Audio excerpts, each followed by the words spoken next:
Istri ketinggalan jarak 2 kabupaten. Pria ini panik ditelepon polisi sebanyak 21 kali.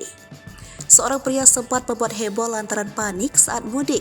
Pria ini panik karena istrinya ketinggalan saat di jalan menuju kampung halaman.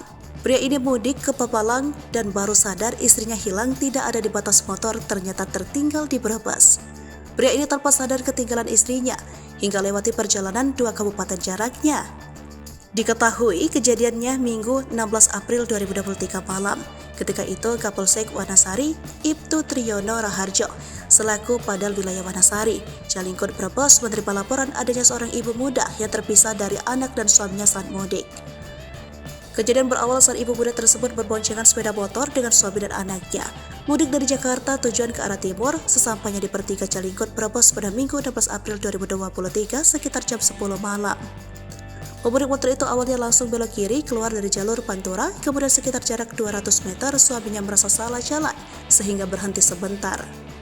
Saat suami sedang bingung memikirkan jalan arah pulang dan motor berhenti sejenak, disitulah istrinya langsung turun dari sepeda motor, namun suami yang tanpa sadar langsung putar balik ke arah jalan Pantura dan melanjutkan perjalanan bersama anaknya yang saat itu duduk di tengah atau di belakang bapak yang nyetir.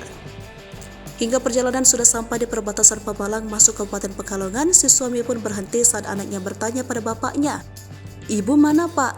Dan sontak bapaknya kaget karena istrinya yang dirasa masih membonceng motor itu sudah tidak ada di belakang. Suaminya mengira jika istrinya terjatuh di jalan. Sudah sampai mana tadi, Pak? Pekalongan, Pak. Sampai Pekalongan. Iya. Terus tahunya setelah ada panggilan tak terjawab. Enggak, anak saya bilang, "Ibu mana?" gitu.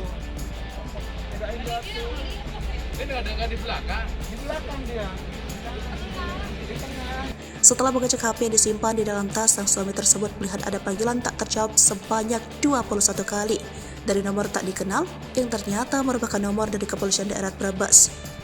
Saat ditelepon balik, ternyata AKP Sodikin yang memberitahukan bahwa istrinya tertinggal dan saat itu diamankan di pos Jalingkot Wanasari Brebes. Sehingga suaminya balik ke Brebes, suaminya saat itu sudah sampai Pepalang harus kembali putar balik ke Brebes, memakan waktu sekitar 2 jam.